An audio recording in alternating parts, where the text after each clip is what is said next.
So hey y'all, I wanted to make this video in response to some questions that I've been getting and some messages that I've gotten. People asking me what is my EDC, my everyday carry, and why. So at first, I want to make a couple statements, just so we're all on the same page, and that all the firearms that I'm going to show you in this video have been checked and double checked by me. And also, whenever handling a firearm, you always want to check, double check, make sure that the firearm is completely safe, and do not ever point any firearm at anything that you do not wish to kill or destroy. Also, I'm not making this video, this is just my opinion. This isn't me trying to debate which caliber is the best, whether Glock is better than Kimber or 1911. This is just why I've made the decisions to carry what I do and why. So first, I'm going to open this up with why I don't carry certain things, why I don't carry certain firearms. Pretty much when I leave my house, whether it's to go out and mow the lawn, it's to run down to the store, wherever it is, there are things, my EDC, everyday carry, there are things I always have in my person. I always have chapstick, I always have a pocket knife, I always have a flashlight, of course my, wallet, cell phone, car keys. But I dress in a certain way, and I buy clothing that allows for me to conceal my firearm, pants and shorts that allow for me to have the things that I want in my pockets comfortably, and that I can access them in a reasonable manner. So there's a reason that I don't carry a big old .357 Magnum revolver. Not going to argue that this gun here would be adequate for personal defense if even if a bear was attacking you. This packs a heavy punch. It's a very high velocity, heavy hitting pistol. The reason I wouldn't carry this on my person, for starters, it's only got 6 bullets. Second, it's very heavy. This gun is very loud. If you were to discharge this indoors without hearing protection on, you might never hear again. Big, heavy, not practical, hard to conceal in my person, only 6 bullets, hard to reload. I would never argue that this is good for home defense, a little excessive. You set this off in your bedroom one time or your hallway one time, you're not gonna be happy about it. Also, this has such a powerful round that if you're not careful, it has the potential to penetrate many walls. You might shoot your neighbor in their house from inside your house. So that's why I don't carry this. I'm going to jump to the other end of the spectrum. A lot of people, roughly 3 million Americans have bought guns in the last 60 days, which is an incredible number. Americans have bought more guns in the last 60 days than they have in the last 5 years. So a lot of these are purchased. This is a very popular firearm. It's a very popular little pistol. This is a Smith & Wesson Bodyguard. It's a little micro .380, double action only. People like it because it's safe. It's got an external safety. You can turn on and off. It's got a little laser, so you can see what you're pointing the firearm at. It's itty bitty. When a little Kydex holster, it conceals very easily in a belt, in a pants pocket, in a purse, in a glove box, whatever. And this is very popular. The downside of this firearm, one, it's a fairly light and somewhat, this round, with plus P ammunition, it's a little bit better, but this round is just a fairly light round. But this gun carries 6 rounds, 7 if you carry one in the tube. This is a very difficult weapon to reload for me. I have to open all the way up to here and to be able to get a second magazine back in. So if you're carrying this on your person, essentially in your mind, whatever threat presents itself, that you're going to be able to overcome that threat with 7 rounds of .380. That's it, 7 rounds. And some people would try to argue and use their manual, "Watch, all I need." Okay. Just saying, there are certain circumstances when evil presents itself, you might be able to pop a balloon in a single round. There are certain circumstances where there's a lot of data out there, and there's a lot of history to show that multiple magazines sometimes aren't enough. Just depends on the craziness of the situation. So let me jump through the spectrum again. when I do carry this firearm sometimes in my yard when I'm out on the four-wheeler, it's in a retention holster, meaning the gun won't come out of the holster without triggering a release. This is a high capacity, holds 13 rounds of 45 ACP. It is easy to reload. It is easy for me to handle these big mags. This gun here fits my big hands. I can get a good master grip on this. I've got really, really big hands. This gun fits my hands well. The downside to this firearm is it's just big and bulky, very, very hard to conceal. It's great that like my other guns, it's got night sights on it. You can see the night sights. I got extended slide release. I got a ghost trigger bar in it for a lighter trigger pull. Very reliable firearm, very capable firearm. One of the local police departments, this is actually what they carry. And I wouldn't argue against this for a truck gun or out of the waistband carry or something like that, but for concealed carry, for everyday carry, this gun also just doesn't do it for me. So continuing to jump through the spectrum and explain different firearms. So right now in the competitive market of guns, and if you listen, there's the Beretta QX4, there's the FN 509, there's the SIG P365, there's the Hellcat, the Springfield Hellcat. Everybody just loves the name. Oh, it's such a great gun. It's kind of an unproven gun. There aren't too many guys out there that have 8,000 rounds through one. This gun here fits that size. The sizes that we're talking about, this gun fits that size. This is a Springfield XD9, a very popular firearm. I have this in both 9 and 45. It's small, it's thin, it's in that kind of subcompact. This is appealing to a lot of people because it's comfortable to carry. It's very concealable.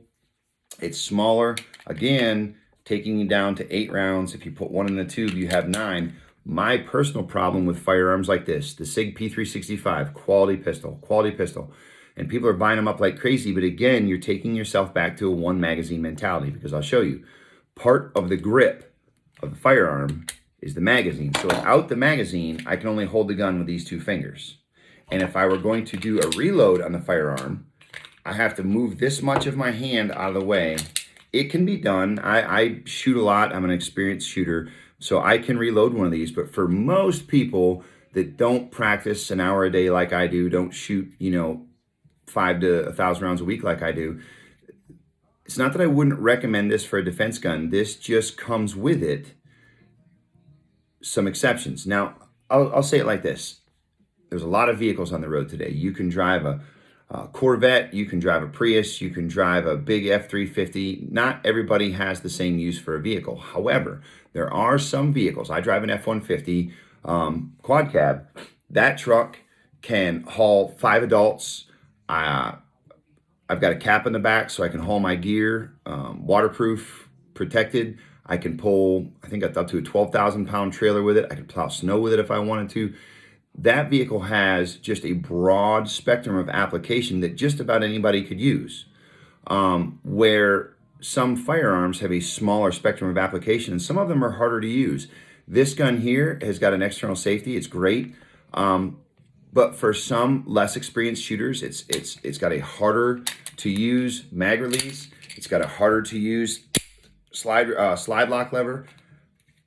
Great little gun, great little shooter, good trigger pull. But there's a reason I don't carry this pistol. So on to what I do carry. So I in fact carried this Glock 23. I carried it in 40 cal for about 20 years, and then I converted it. I put a conversion barrel in it, and I converted this to 9mm a few years ago when I converted to 9mm as a whole. And I said I'd say this gun here probably has upwards of 50 to 60,000 rounds through it. I've got a 5-gallon bucket of brass that I have run through this in 9mm, and I have got almost as big of a bucket of brass that I have run through this in 40 cal. In all those years of running this gun, like almost 0 malfunctions ever. This gun is on its 2nd barrel, 3rd firing pin, 3rd extractor, new sets of spring. It's been run. And I used to carry it in a leather holster. I'll go on in a different video to talk about holsters and why I carry what holsters. But for now, this gun here was what I carried for more than 20 years. I've recently upgraded this gun now. I still shoot I've shot this in a couple competitions. I actually shot top of my class in the police academy, top marksman with this particular firearm back in 1996. But I'm just going to show you with this one. I have a magwell on it. What the magwell does for me is I have this great big fat pad on my hand, and it moves that back so I can drop a magazine and I can put a magazine back in the gun. I carry a spare magazine on my person in a little pouch that hooks to my belt under my shirt. So in a situation that my gun runs empty, I drop the magazine, I can put a new magazine quickly in the gun and get back to my master grip and get back into the gunfight without having to open my grip like I would on some of those littler firearms. So for me, I don't have a one mag mentality. I have fight till the fighting is over mentality. Okay. Sometimes I carry more than one spare mag. If I'm in an area where I feel the threat level is higher, I may carry 2 or 3 spare magazines, but that's another conversation for another time. So for me, this is what I carried for years and years. Well, I missed. Okay. You can also, with a Glock 19, you can do an extended magazine. So I just went from 15 rounds up to 18. If you don't want to spend the money on doing a Terrain Tactical, you can just buy, these are like $15. You can buy a Glock 17 mag and go up to 17 rounds. And you can put extension on this and go up to like 21 rounds. So there's a lot of variables here. There's a lot of ways that you can change up this firearm. Those are dummy rounds, by the way. No primer. So this for me is, I believe, for most people's hands.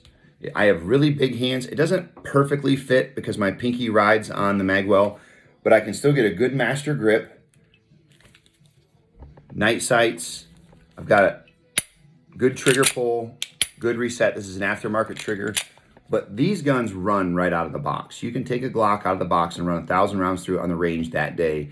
And I can't make any guarantees because I don't work for anybody other than the healthcare system. But this guy right here, I all but guarantee you can run 1,000 rounds through it without any malfunctions whatsoever.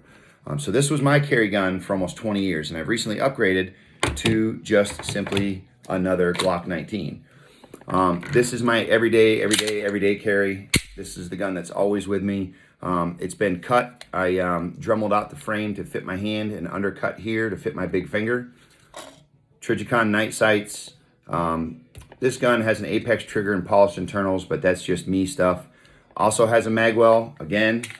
Okay, I don't have a one mag mentality. I don't have a 6-shot mentality. I have a fight till the fighting's over mentality. So if my one mag runs dry and I need to drop that mag, I can quickly put in another mag because it's an extended grip. And I don't have to open my hand up like this to get the magazine out or put another magazine in like you do with a SIG P365 or a Springfield Hellcat. People can't get enough of that Hellcat. Sounds like the car. Oh, it's awesome. Cool name, kind of an unproven firearm, and it's also it's a one mag mentality. People say, well, if you can't get done what you need done in 12 shots, then you do. People say things like that. However, it's very, very, very hard to train for every single scenario that could possibly exist. And there are some scenarios that you might be in a gun fight, that you're not just going to pull out and blast and shoot bad guy with one shot and you're the hero. There might be a situation where you're returning fire. There might be a situation where you're going up against superior firepower, you're outgunned, and maybe you're laying down cover fire so people that can get out of the back of the store. Maybe you're just shooting to keep the bad guy down behind cover so people can people get out of the area safely. There's a lot of different scenarios to train for. Okay, just simply carrying a little 6-shot. This is better than nothing, but it doesn't have really the same application as a gun that holds 15 standard, 17 with a Glock 17 mag, jump up to 18. There's options depending on what what you want to do with the gun. So if I was carrying this on my person, it would have 18 rounds of 9mm hollow points in it. All my carry guns, whatever it is I carry, all have a flashlight because sometimes the boogeyman comes out in dark. So I like the Inforce APLC because it's quick, it's easy for me to access, and it doesn't add much bulk to the holster. Like this big old flashlight is great. It's 1,000 lumens. It's amazing. But this adds a lot of bulk to the holster. Also with a Glock 19, I also competitively shoot a Glock 19. I've got a Gen 5. This guy here's got some neat stuff going on. Got a competition barrel. I've got what are called suppressor sights. I got a Zev barrel, Zev mag release, Zev internals. And I don't know if you can see the red dot. Yep, right there. So I've got a Trijicon SRO red dot on it. A lot of people say, I want to get a red dot. I want to get a red dot. I'm going to say that unless you shoot a lot or you're going to really practice with it and going to consider yourself a very experienced shooter, this really isn't for the novice. It's great. It works for me. I'm fast with it, and I can really almost sniper with this little guy right here. But this Glock 19. This is a Gen 5. This is an old Gen 3. Same. They do the same thing. They'll do the same thing out of the box. This has just got some Gucci stuff added to it. But this guy here, from the day that I took it out of the box, purposefully, I shot 5,000 rounds through it before I ever cleaned it, before I ever even took the gun apart. Since then, since I've put this optic on it, this gun here has roughly 20,000 rounds through it and has never jammed, has never misfired, has never stopped, has never failed on me one single time ever. So for me, a Glock 19, and I carry this in a competition holster that snaps into my, what's called a war belt, or my competition belt. And any of these guns will interchange and fit any of these holsters depending. But for me, a Glock 19, it's, I want to say affordable. A Walther Q4 is a really neat defensive gun. It's about this size. It's a quality gun with a quality trigger pull. It's heavy. They're $1,300. There are guns out there that I would say are better than this, better quality than this. These are not the most ergonomic gun in the world. A lot of people will buy a pistol and they'll say, oh, I just like the way this one feels. Your feelings have nothing to do with the performance of that firearm. Anybody can learn to handle this. Anybody can learn to grip this. Anybody can learn to create a proper master grip where you roll into your grip and lock your hands. It doesn't really matter the size of your hands. It doesn't really matter your experience level. Just like okay, not everybody. Most people can learn to drive a car. Most people can learn to use a knife and fork. Some people can even learn to use chopsticks. Depending on how much you practice and depending on your dedication to it, I believe nearly every person can learn to handle one of these. Are there guns that fit your hands better? Tons. There are tons of guns that will fit your hands better than this firearm. There are guns that look prettier than this. There are guns that have neat safety features and things like that, but these guys just work. I have run and run. This is my personal carry gun. I've only run about probably 5,000 rounds through this because I really want this gun to stay fresh, because this is the gun, you know, I don't ever plan on being in any gunfight ever, but if the day that evil darkens my door, and that's the day, I want this gun to be fresh and ready and all the parts working good and mechanically good. So, and I don't really need to practice with this gun because practicing with this is practicing with this. Same.